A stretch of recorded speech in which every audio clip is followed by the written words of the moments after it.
Welcome to Kalvi IAS Academy YouTube channel. 25th January 2024 Tamil current affairs analysis பார்க்க போகிறோம். எக்ஸாமுக்கு தேவைப்படக்கூடிய முக்கியமான குறிப்புகள் இந்த வீடியோவில் இருக்க போகுது. ஸோ ஃபஸ்ட் நியூஸ் பார்க்கலாம். குடியரசு தின விழா சென்னையில் ட்ரோன்கள் பறக்க தடை. குடியரசு தின விழாவையொட்டி சென்னையில் 2 நாட்களுக்கு ட்ரோன்கள் பறக்க காவல்துறை தடை விதித்துள்ளது. சென்னையில் தமிழக அரசு சார்பில் குடியரசு தின விழா மெரினா காமராஜர் சாலையில் உழைப்பாளர் சிலை அருகே வியாழக்கிழமை நடைபெற உள்ளது. கிண்டி ஆளுநர் மாளிகை முதல் மெரினா கடற்கரை வரையிலும், தமிழக முதல்வர் வீடு அமைந்துள்ள ஆழ்வார்பேட்டை முதல் மெரினா கடற்கரை வரையிலும் சிவப்பு மண்டலமாக அறிவிக்கப்பட்டுள்ளது. Next news. சென்னையில் குற்றங்களை கட்டுப்படுத்த 3 செயலிகள் டிஜிபி சங்கர் ஜிவால் தொடங்கி வைத்தார். ரூபாய் 1.81 கோடி மதிப்பில் ஒருங்கிணைந்த வாகன கண்காணிப்பு அமைப்பு IVMS integrated vehicle monitoring system என்ற புதிய தொழில்நுட்ப வசதி செயல்பாட்டுக்கு கொண்டு வரப்பட்டுள்ளது. இத்திட்டத்தில் காணாமல் போன திருடப்பட்ட வாகனங்களை கண்டுபிடிக்கும் வகையில் நகர் முழுவதும் 25 இடங்களில் 75 நவீன கேமராக்கள், 50 நகரும் கேமராக்கள் நிறுவப்பட்டுள்ளன. Next news. தமிழர் பண்பாட்டின் அடையாளமாக ஏறுதழுவுதலுக்கு அரங்கம்.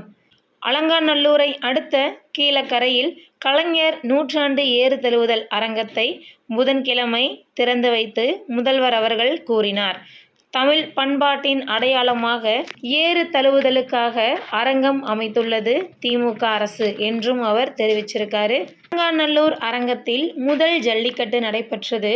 29 பேர் காயமடைந்தனர். Next news. கர்பூரி தாக்கூரின் கொள்கையை பின்பற்ற வேண்டும், இளைஞர்களுக்கு பிரதமர் அறிவுறுத்தியுள்ளார். மிகவும் ஏழ்மையான நிலையில் ஏற்றத்தாழ்வு கொண்ட சமூகத்தில் பிறந்தவர் கர்பூரி தாக்கூர். எனினும் தாழ்மையையும் ஏற்றத்தாழ்வையும் கடந்து இருமுறை பீகார் முதல்வராக பதவி வகித்தார். சமூகத்தின் அனைத்து தரப்பு மக்கள் மீதும் அவர் அக்கறை கொண்டிருந்தார். தனது வாழ்க்கையை சமூக நீதிக்கும் அடித்தட்டு மக்களின் முன்னேற்றத்திற்கும் அர்ப்பணித்து கொண்டார். அவரை இளைஞர்கள் படித்து தெரிந்து கொண்டு அவரது வாழ்க்கையிலிருந்து பாடம் கற்க வேண்டும். அவரின் கொள்கைகளை தங்கள் வாழ்வின் ஒரு பகுதியாக கொண்டு அவற்றை பின்பற்ற வேண்டும். 2047 நாடு சுதந்திரம் பெற்று 100 ஆண்டுகளாகும். அந்த ஆண்டுக்குள் இந்தியாவை வளர்ந்த நாடாக்குவதற்கான வேகத்தை இளைஞர்களின் ஆற்றல் அதிகரிக்கும் என்றார்.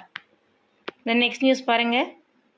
பீகார் முன்னாள் முதல்வர் கர்பூரி தாக்கூருடைய 100ஆண்டு பிறந்த நாளை முன்னிட்டு அவரது நினைவாக சிறப்பு அஞ்சல் உரை மற்றும் நாணயம் வெளியிடப்பட்டது.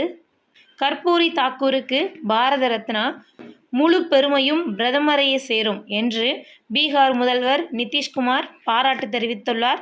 ஸோ கர்பூரி தாக்கூருக்கு பாரத ரத்னா விருது வழங்கப்பட உள்ளது, பார்த்து வச்சுக்கோங்க. நெக்ஸ்ட் நியூஸ் பார்க்கலாம். செங்கடல் தாக்குதல் 3ஆம் உலகப் போருக்கு வழிவகுக்கக்கூடும் என்று ஐநா பொதுசபை தெரிவித்துள்ளது. தமிழக அரசின் 2 கூடுதல் தலைமை வழக்குரைஞர்கள் ராஜினாமா. தமிழ்நாடு அரசின் 2 கூடுதல் வழக்குரைஞர்கள் ராஜினாமா செய்துள்ளனர். தமிழகத்தில் மொத்தம் 11 அரசின் கூடுதல் தலைமை வழக்குரைஞர்கள் சிலம்பண்ணன், அருண் ஆகியோர் தற்போது ராஜினாமா செய்துள்ளனர். நெக்ஸ்ட் நியூஸ் பாருங்க. பட்ஜெட் கூட்டத்தொடர். நாடாளுமன்ற பாதுகாப்புக்கு 140 CISF வீரர்கள். ஸோ அடுத்து ஒரு புகைப்படம் கொடுக்கப்பட்டிருக்கு. ஒரு முக்கியமான நியூஸ் இது பாருங்கள். மத்திய நிதி அமைச்சகம், அதாவது 2024 மற்றும் 25ஆம் ஆண்டுக்கான மத்திய நிதிநிலை இடைக்கால அறிக்கை தயாரிப்பின் போது இறுதிக்கட்ட பணிகள் தொடங்கியதை குறிக்கும் அல்வா வழங்கும் சம்பிரதாய நிகழ்வில் நிதித்துறை அலுவலர்களுக்கு இனிப்பு வழங்கிய மத்திய நிதி அமைச்சர் நிர்மலா சீதாராமன் உடன் மத்திய இணையமைச்சர் பாகவத் கிஷன்ராவ் கராத். அல்வா செரிமனின்னு சொல்லுவாங்க. பட்ஜெட் அப்போ இது நடக்கும், பார்த்து வச்சுக்கோங்க. அல்வா செரிமனி. நெக்ஸ்ட் ஒன் பார்க்கலாம். பிரான்ஸ் அதிபர் மேக்ரான் இன்று இந்தியா வருகை. குடியரசு தின நிகழ்ச்சியில் சிறப்பு விருந்தினராக பங்கேற்க பிரான்ஸ் அதிபர் இமானுவேல் மேக்ரான் இந்தியா வருகிறார்.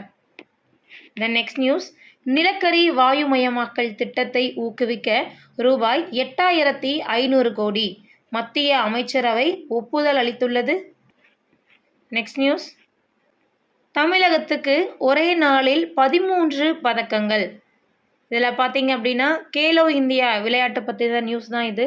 ஸோ மகாராஷ்டிரா 21 தங்கம், 18 வெள்ளி, 25 வெண்கலம் என 64 பதக்கங்களுடன் முதலிடத்தில் இருக்குது. ஹரியானா 55 பதக்கங்களுடன் 2வது இடத்துல இருக்குது. தமிழகம் 44 பதக்கங்களுடன் 3வது இடத்துல இருக்குது. இந்த நெக்ஸ்ட் நியூஸ் பார்க்கலாம். சர்வதேச மாணவர் விசாக்களை குறைத்தது கனடா. ஸோ இந்தியர்களுக்கு இதில் பாதிப்பு இருக்குது. இது குறித்த தகவல்கள் கொடுக்கப்பட்டிருக்கு. கனடாவில் உள்ள சில தனியார் கல்வி நிறுவனங்கள் சர்வதேச மாணவர்களிடம் அதிக கட்டணம் வசூலிக்கின்றன.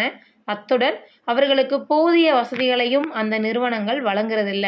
அந்த கல்வி நிறுவனங்களில் சர்வதேச மாணவர்களின் எண்ணிக்கை அதிகரிப்பதை ஏற்க முடியாது.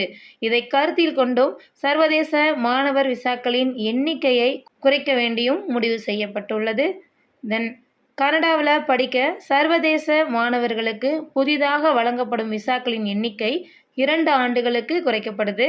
இந்த நடவடிக்கை உடனடியாக அமலுக்கும் வருது. கனடாவில் படிப்பதற்கு வழங்கப்படும் புதிய விசாக்களின் எண்ணிக்கை 35% குறையும். அது மட்டும் இல்லை, படிப்பதற்கு வழங்கப்பட்டுட்டு வந்த அனுமதி ஆவணங்களின் எண்ணிக்கையும் முதல் ஆண்டில் 3.64 லட்சமாகவும் இருக்கும் என்று தெரிவிக்கப்பட்டுள்ளது. ஸோ கடந்த 2022ஆம் ஆண்டு பார்த்தீங்கன்னா கனடாவில் படிக்க அந்த நாட்டை அனுமதி பெற்ற வெளிநாட்டு மாணவர்களின் எண்ணிக்கையில் இந்திய மாணவர்கள் தான் ஃபர்ஸ்டில் இருந்தாங்க. அப்போது அவர்களின் எண்ணிக்கை 3.19 லட்சமாக இருந்தது. நெக்ஸ்ட் நியூஸ் பார்க்கலாம். இந்தியா, பிரான்ஸ், UAE விமானப்படைகள் அரபிக்கடலில் பயிற்சி. அரபிக்கடல் பகுதியில் இந்தியா, பிரான்ஸ், ஐக்கிய அரபு அமீரகம் என்று சொல்லக்கூடிய UAE நாடுகளில் விமானப்படைகள் இணைந்து பயிற்சியில் ஈடுபட்டன. காசாவில் இஸ்ரேல் நடத்தி வரும் போரில் ஹமாஸுக்கு ஆதரவாக ஏமனின் ஹவுதி கிளர்ச்சியாளர்கள் செங்கடல், அரபிக்கடல் பிராந்தியத்தில் பயணிக்கும் சரக்கு கப்பல்கள் மீது தாக்குதல் நடத்திட்டு இருக்காங்க. இந்த சூழலில் 3 நாடுகளும் இணைந்து அரபிக்கடல் பகுதியில் டெசர்ட் நைட் விமானப்படை பயிற்சியை மேற்கொண்டிருக்காங்க. ஸோ இங்கே ஹைலைட் ஆகியிருக்கு டெசர்ட் நைட், பேரை பார்த்து வச்சுக்கோங்க. இந்தியா, பிரான்ஸ், UAE 3 பேர் சேர்ந்தது தான் டெசர்ட் நைட். இந்த பயிற்சியில் இந்தியாவின் Su-30 MKI, MiG-29, ஜாக்வார் உள்ளிட்ட போர் விமானங்கள், C-130J விமானப்படை விமானம், வான்வெளியில் எரிபொருள் நிரப்பும் விமானம் அனைத்தும் பங்கேற்றன. நெக்ஸ்ட் நியூஸ், 75 பேருடன் விழுந்து நொறுங்கியது ரஷ்ய விமானம்.